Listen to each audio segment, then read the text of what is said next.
The world in the days of Noah was filled with life and noise.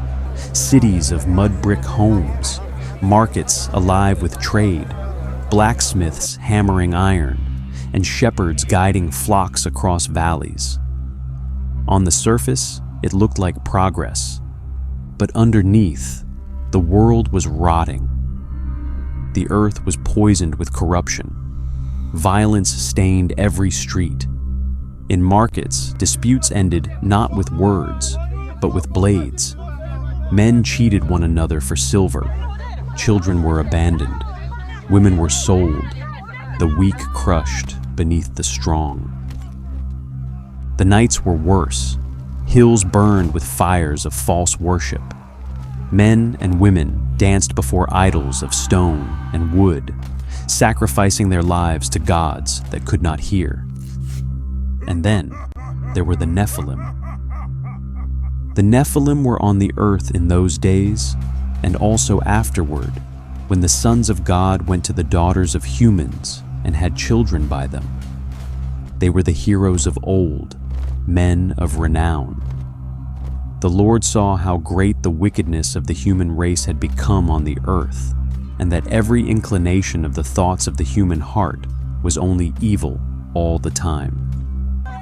The Lord regretted that he had made human beings on the earth, and his heart was deeply troubled. This was the world Noah lived in, but Noah was different. He was not perfect, but he was faithful. He walked with God when others mocked his name.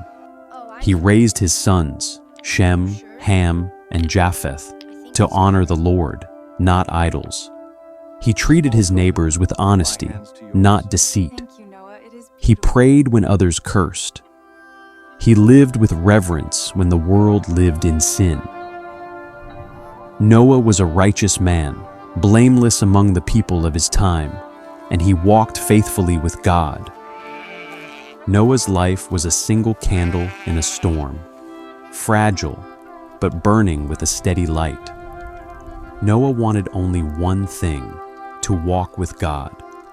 In a world obsessed with violence and power, Noah's heart longed for peace. He desired a future where his children would not live in fear, where truth and justice might return. And then, one evening, as the sun fell behind distant hills, God spoke. The voice of the Creator thundered in Noah's head. I am going to put an end to all people, for the earth is filled with violence because of them. I am surely going to destroy both them and the earth. So make yourself an ark of cypress wood. Make rooms in it and coat it with pitch inside and out. This is how you are to build it. The ark is to be 300 cubits long, 50 cubits wide, and 30 cubits high. A flood was coming, a storm unlike any before. The fountains of the deep would break apart, and the heavens would pour until every mountain was drowned. But God would preserve Noah and his family. The command was terrifying. Noah was no shipwright. He had never seen a flood that could swallow the earth. Yet his desire outweighed his fear. He desired to obey. He whispered to himself that night, "If God has spoken, then I must obey. Even if the world laughs, even if I am alone, I will do as the Lord commands." Noah told his family. His wife listened in silence, tears in her eyes. His sons looked at one another with fear, but each placed a hand on his father's shoulder. They would stand with him. So the work began. Trees fell in the forests. Oxen dragged logs across the valley floor. The air filled with the sound of saws and hammers. Tar bubbled in pots, its thick smell coating the air as Noah's sons smeared pitch into the cracks. Day by day, year by year, the ark grew. Beams rose like the ribs of a great beast. Decks stretched wide enough to carry generations of life. At first, neighbors laughed. "What are you building, Noah?" a house for giants? When he answered, "An ark, for a flood is coming," their laughter turned to mockery. A flood? The sky holds no water. You've lost your mind. Men spat in the dust. Women pulled their children away. Some cursed him openly. And at night, when the campfire burned low, Noah's mind wrestled with doubt. The ark was massive. Would it ever be finished? Could it truly survive raging waters? But each dawn, he rose and worked again. As decades passed, laughter turned to rage. Men shouted, "This fool insults the gods of our fathers." He claims destruction is coming. Who is he to judge us? Some even plotted violence, but Noah pressed on. Then, the extraordinary happened. Animals began to arrive. First, 2 foxes slinking through the fields, then doves circling above the ark. Elephants came, shaking the ground with every step. Lions padded quietly beside gazelles.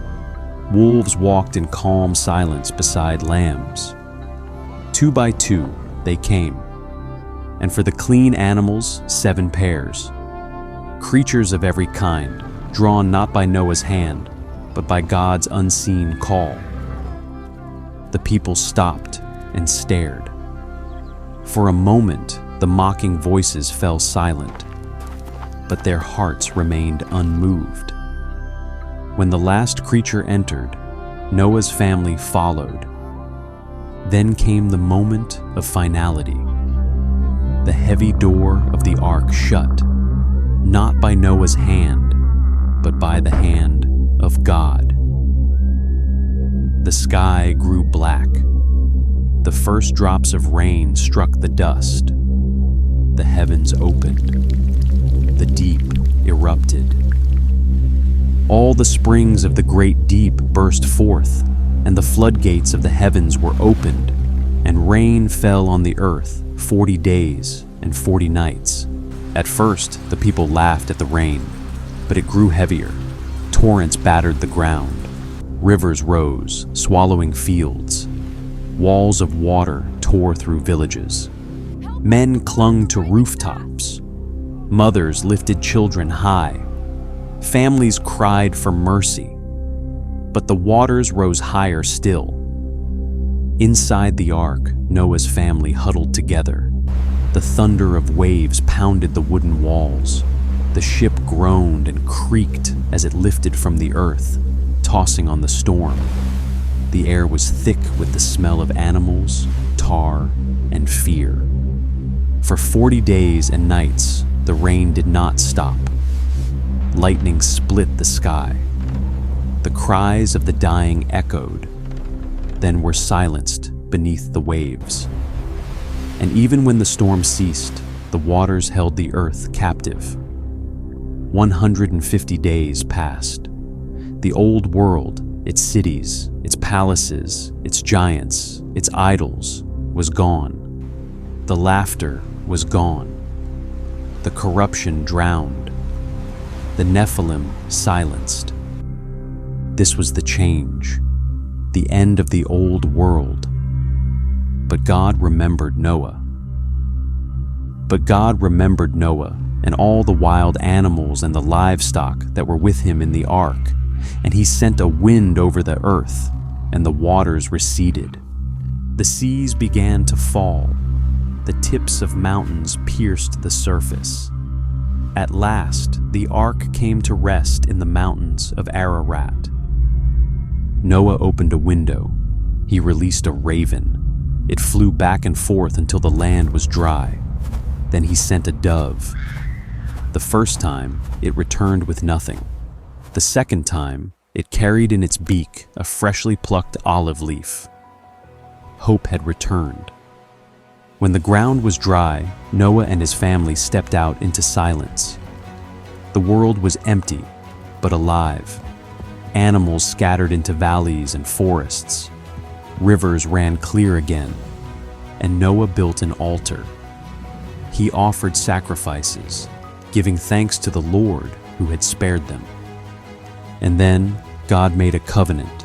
Never again will all life be destroyed by the waters of a flood.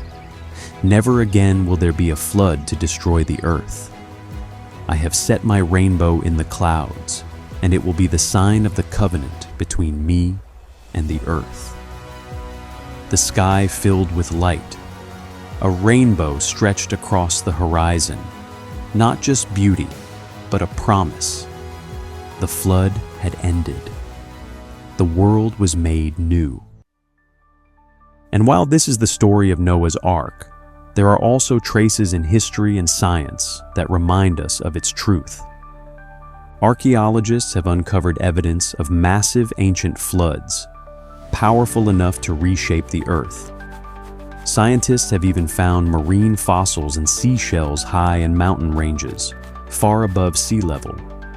Even more amazing, there are over 200 stories of a flood from many different cultures, from Mesopotamia's Epic of Gilgamesh to traditions in Asia, and even tales passed down by Native Americans.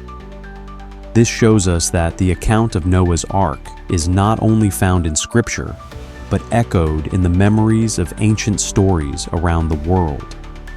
So when we read about Noah's Ark, we can be confident this was not just a lesson, but a real event, a moment in history when God judged the earth, preserved the righteous, and set his covenant in the sky.